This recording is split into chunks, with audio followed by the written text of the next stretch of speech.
And one additional bit of information, we just decided who will speak in what order, just for your convenience and understanding. The first person to speak will be Senator Angus King from Maine, who's been leading this. He is co-chair of the United States Senate Arctic Caucus, which he joined with Senator Lisa Murkowski, Republican from Alaska, who will be speaking after him. And after that, it will be Senator Gary Peters. And then after that, it will be Senator Maggie Hassan.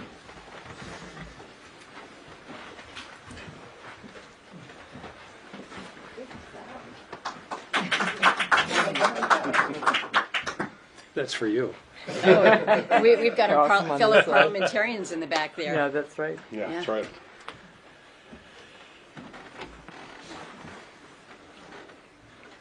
Well, we've had a very productive and informative trip to Greenland over the last 3 days. We started up north at Pituffik Space Base. We've been here for the last couple of days meeting with public officials. We just met with the Prime Minister, meeting with the Foreign Minister later this morning, met with parliamentarians, the ICC. So we've had a lot of learning on this trip. I should tell you a little bit about who we are. We're 4 senators from the northern tier of states, Alaska, Michigan, New Hampshire, Maine, all of whom have had a long-term and consistent interest in the Arctic and in Greenland, going back before the recent events. This is my second trip. Lisa Murkowski has been here so many times they think of her as a local. But I think it's important to emphasize that this is not our first foray into the Arctic. In fact, we have been beating the drum for at least 10 years about the strategic importance of the Arctic in terms of global competition, and that there should be an Arctic strategy, and that we should be working with the nations, the Arctic nations, particularly those that are members of NATO, all of whom are members of NATO, to provide security to the high north. So that's the sort of context of our trip. Secondly, I think it's important that part of our message to the Greenlandic people is respect, and respect for the people of Greenland's integrity, their interest in managing their own affairs, their work with the Kingdom of Denmark, and that's an important part of the message that we bring. That many of those, I would say a majority in the United States Congress, as well as our citizens, are very supportive of Greenland. And as I've said repeatedly in the States, if there's a national security interest in Greenland, it does not necessitate acquisition, annexation, invasion, or any other specific control. In order to develop additional national security assets in Greenland, which I think should be the case, all that would have taken was a phone call. It would not take the kind of activity that we've seen over the last several months. I was pleased that the president at Davos took military force off the table, and that we have now entered into a tripartite discussions about the security situation in Greenland and additional partnerships with this country of such huge potential and resilient and magnificent people. So that's the background of our trip. As I say, we've had really excellent meetings. I don't want to disparage any of the meetings that we had, but the 4 of us yesterday took a helicopter trip over the ice sheet, and I have to say that was a lifetime experience for me to see the ice sheet, to see the glaciers, and frankly to see where the glaciers used to be, which is a demonstration of what's happening in terms of climate. This country is one of the epicenters of climate change, and to have had that experience yesterday and fly back into Nuuk into the sunset was one of the most memorable experiences of my life. So we will take some questions, but all 4 of us are going to make some statements. My name is Angus King, by the way. I'm a United States Senator from Maine. I'm an independent. I caucus with the Democrats. and look forward to working with my colleagues in Washington and with the administration to develop the kind of positive, mutually respectful relationship with Greenland that comity and the rules-based international order requires. So with that, I will turn it over to my colleague from Alaska. I will tell one story. When I first entered the Senate, being from Maine, which we have, for example, the Icelandic company Eimskip has a major facility in Maine. I said to Senator Murkowski one day walking over to the Senate chamber, I would like to be the Arctic senator. And Senator Murkowski immediately replied, no, you can be the assistant Arctic senator. So I will introduce the Arctic senator, Senator Murkowski. Senator King, thank you. Thank you for that. I am Lisa Murkowski. I'm from the state of Alaska, the state that makes the United States an Arctic nation, and an Arctic nation that I think has just of late come into its own responsibility for the Arctic. This has been a significant CODEL for my colleagues. As has been mentioned, I've been here in Greenland multiple times, but each time is yet another opportunity to better understand not only the region, not only the geography, but the strength and the resilience of the people. As Senator King mentioned, we had a pretty spectacular day yesterday, about a 10 out of a 10 in our opportunity to see the ice cap.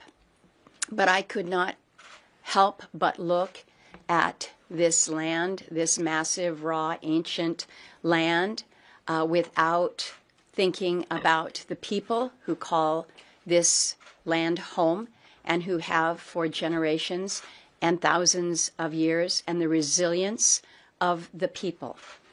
And so to those resilient, strong, amazing people who are now feeling threat and fear from our country, your ally, it hurts my heart.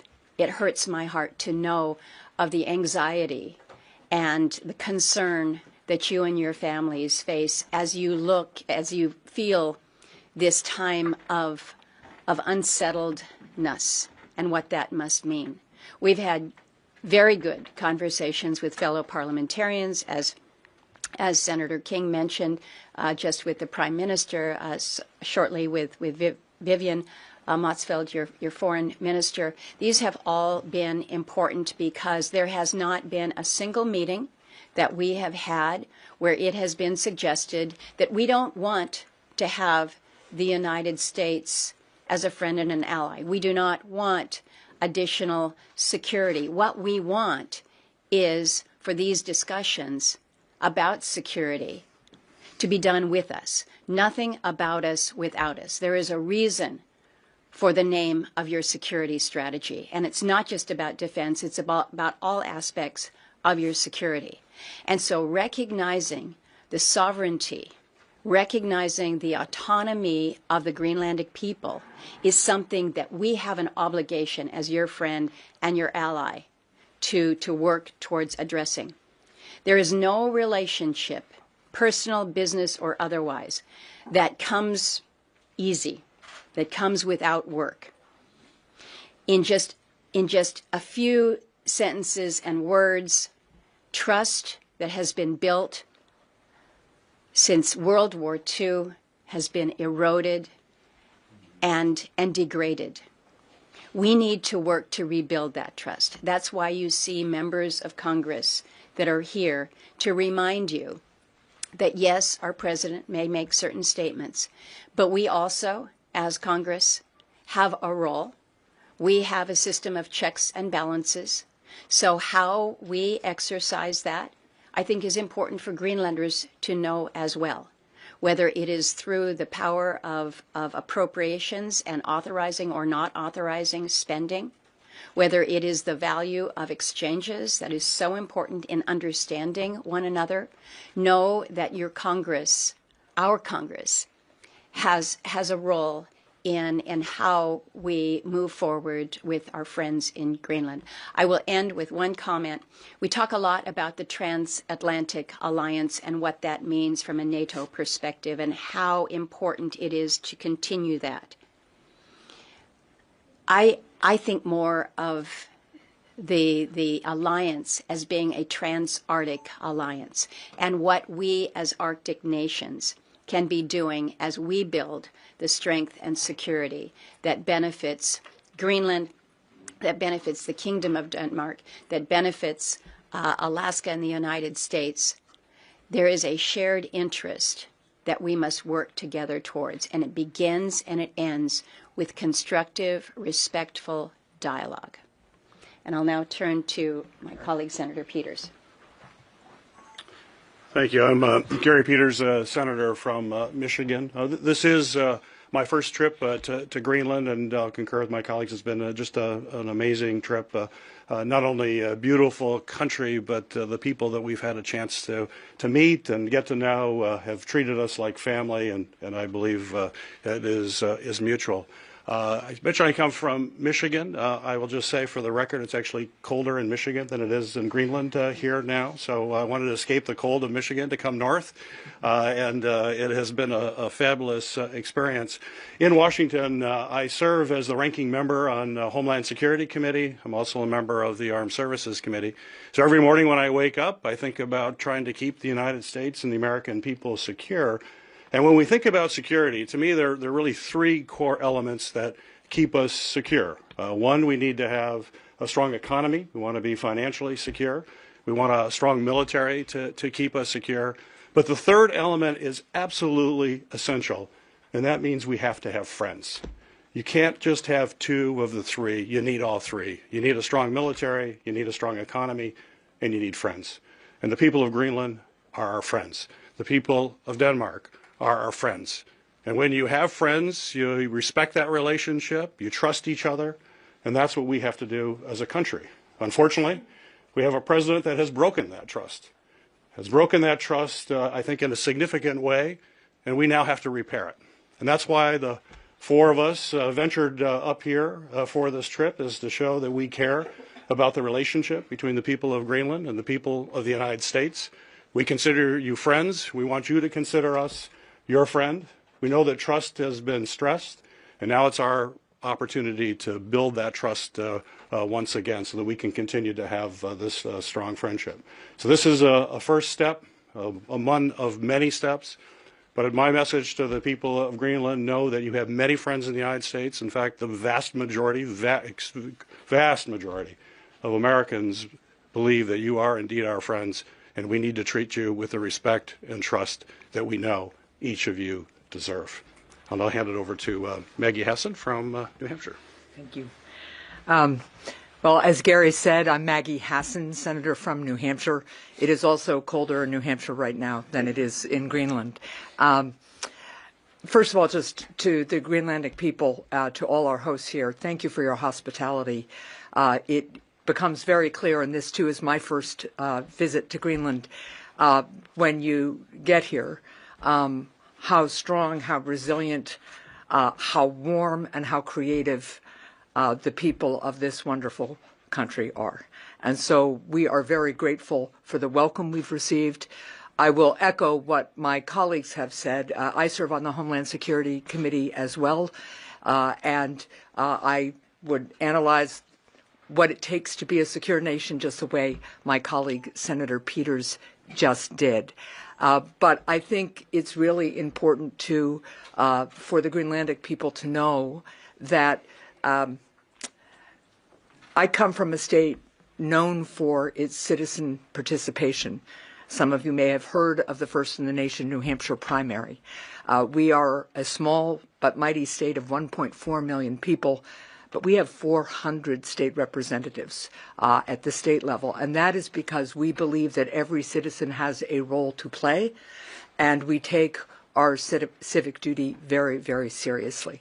And what I want you all to know is that from every corner of my state, from every political perspective, including people who are not at all politically aligned with me, What I am hearing is Greenland is our friend. Why would the president say what he is saying? Please, Senator, do everything you can to convey to the people of Greenland that we are friends and we are deeply, deeply concerned and disturbed by what our president has said. I tell you that because I want the people of Greenland to know how my constituents feel and how almost all Americans that we are speaking to feel. But I also tell you that because there's a famous saying in the United States, the most important and difficult political job is that of private citizen. And the citizens of the United States are mobilizing on this issue as well as many others in a way I haven't seen in decades.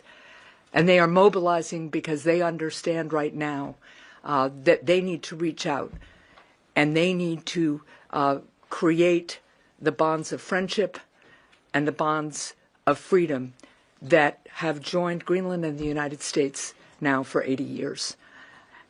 And I will close with this. I'm the daughter of a World War II veteran, as is Senator Peters. My dad taught me that freedom was everything. He survived the Battle of the Bulge. He came back to the United States so grateful for having survived it, but also with a deep understanding of how important freedom is and how important it is that we are all determined to preserve it. And I know you all are too.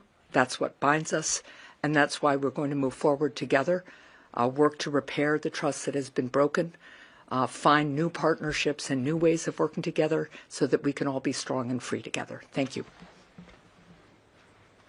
I think we have time for a few questions before we meet with the Foreign Minister. Yes, ma'am. From the New York Times, really nice to see all of you, and thank you for doing this. I think that the Greenlanders have two questions right now in order to find some calm and rebuild the trust. That would be really great to get as clear as possible of an answer to. First of all, what do you know about the negotiations going on right now? We don't know much except that they have been respectful and that they are focusing on the right issues, which is security. But I think the first, there's only been one or two meetings, so I think it's still very preliminary. But I think the president's change of rhetoric at Davos reflected to some significant extent what we've seen among our constituents and the political atmosphere in the United States, where there was little or no support for this idea that he had. In addition, I think it was important that the allies made it clear that they weren't supportive. So the short answer to your question is I don't really know a great deal about the negotiations, but my understanding is that they've been respectful and so far positive. Second question. If I can just add a little please. to that, because we have had an opportunity to meet with the Prime Minister, and in meetings with other officials here in Greenland, nobody has said that they think that the meetings are not including them in a way that is meaningful. And so we haven't heard anything to the negative, which I think is as important as understanding what may or may not have been said. But it's clear to me that the Greenlanders feel that they have a meaningful seat at the table. Thank you. Others? I have a second Yes, ma'am. question, Yeah, sorry. well, Sorry, can you guarantee that the president will not change his mind? that was one of the first questions we got yesterday. The answer is no. We can only exert our role as a separate and co-equal branch of government, but we can't guarantee what the president may or may not do tomorrow, let alone 2 months from now. On the other hand, we do have some control. Senator Murkowski mentioned through the appropriations process, for example. So the answer is no guarantee, but right now I think our feeling is that the immediate crisis has passed, and these security arrangements that are being discussed, I think, will be fruitful. My frustration is that if the president's concern was national security in the Arctic, those concerns could have been allayed with a phone call to the Greenlandic people, to the Prime Minister and to the Kingdom of Denmark a year ago, or 6 months ago, or 2 months ago. But I wish I could provide a guarantee, but I can't. Got one more, I think. Yes, ma'am. Sir, during your stay in Greenland, there are really many Chinese and Russian vessels around the island, according to President Donald Trump. And that's not true. We've determined that that's not true. Thank you. That was one of our questions, and it's not true. And it's also not true that the Greenlandic defense consists mostly of sled dogs. We met yesterday with the Joint Arctic Command, and they have significant resources. And between the Kingdom and Greenland, there's I think $14 billion of national security investment taking place in this country. So the two statements that somehow Chinese and Russians were circling the island, were present in the oceans, our information is that that's not true, and that the security arrangements are very strong and getting stronger. Sir. Greenlandic Broadcasting Corporation. I have a question for you, Senator Murkowski. Why don't we see more Republican senators express your view and visit Greenland, as you said to us a couple of months ago? I'm going to encourage all senators, all members of the Congress to visit Greenland to understand better not only Greenland, but again, how this trans-Arctic alliance is so significant to us in the United States. You're asking about specific party. I was with a delegation in Copenhagen just a couple weeks ago. There were a couple Republicans on that visit. There is there's just a demand on time. We get that. But I will also speak to the fact that there are some members of my party who don't want to be seen as engaging in anything that might be viewed as contrary to President Trump's initiative or desire, and so who may not be speaking out publicly on the issue of Greenland specifically. But I will tell you, I have had more than my share of conversations with fellow Republicans who have said there is a red line when it comes to occupying, owning, controlling, taking over Greenland. Greenland, again, is our friend. They are our ally. We are a NATO partner. We do not take over. We do not invade our NATO allies. And so, while they may not have come out with strong statements, they have made clear to me that to them that is a red line. I'm going to encourage them that they need to be more vocal in reinforcing that, because this should not be a partisan issue. Sovereignty, respect for the sovereignty of another nation, respect for our NATO allies, that should not be Democrat, Republican. It should be just pro-democracy. Apologies, we do have just time for a few more questions. Cecily from the Danish Broadcasting Corporation. So Congress is, of course, a very powerful part of the American democracy. But I think as a European right now, there is a sentiment that maybe it can be bypassed by the president. Is that a threat that you take seriously? Yes. This president has acted unilaterally in a great number of areas. In fact, there are only two major pieces of legislation that have been passed in the first year of his administration. All the rest of the activities of the administration have been largely unilateral. And I believe that the Congress has abdicated its responsibility to be a co-equal branch of government.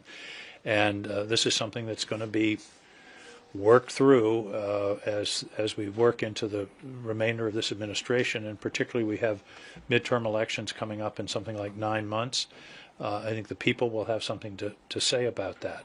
The framers of our Constitution very deliberately separated power because of their concern, based upon human nature, that when power is concentrated in one set of hands, it will almost inevitably be abused. And we have been, unfortunately, living that for some time now, and proving the framers' wisdom day by day. But it's time for, I believe, for the Congress to reassert itself, not necessarily because it disagrees with the President's priority, but because the separation of powers is a fundamental, it's not a bug in our system, it's a fundamental feature of our system, which frankly I believe our Congress has not lived up to that responsibility. But again, the answer to your question is yes. Keep in mind that the Congress is there, the executive is there, but the judiciary, the judicial branch is extraordinarily important in this regard. And I'll give you a specific case in point that relates directly to the situation here with Greenland. You'll recall prior to the President making the statement as he did in Davos, where he took off the table this notion that there could potentially be a military takeover, military use of force with Greenland.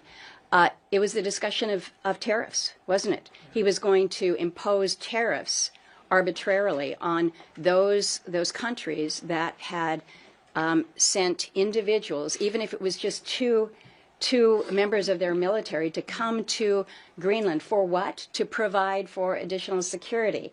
So it was seemingly inconsistent as to why he was imposing them, other than to assert his level of influence. The problem that he has with that is that his ability to exert tariffs in this way has been challenged not only in the Congress, where myself and a good handful of other Republicans challenged that, but more importantly by the courts. And that is in the process of going through the Supreme Court now. As most observers would suggest, it appears that that the administration's assertion of the President's authority in that is not on very sound footing. And so you recognize that we have a role in the Congress, but the judiciary is, you can call them our backstop, or you can call them the next check, but it all comes together when we assert our authority. Right, and I would just add to that, what doesn't make the news very much is how many of the President's actions have been challenged in court, and how generally the challenges to those actions have resulted in rulings against the President. What has happened a lot is after the President is ruled against, the administration just drops out of the case, and so money starts flowing the way it should again.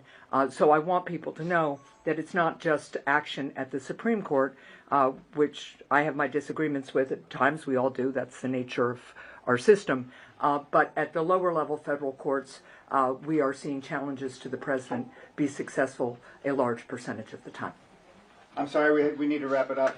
We have a very important meeting that we're already running a couple minutes late for with the Foreign Minister. Thank you all very much. Thank you all very much. Thank you for being here. Thank you.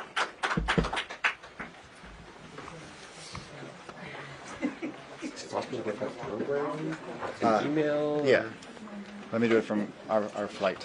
Great. You Thank can you. email me. Okay? Email me, so I'll just hit reply. Okay, thank you. And when are you flying?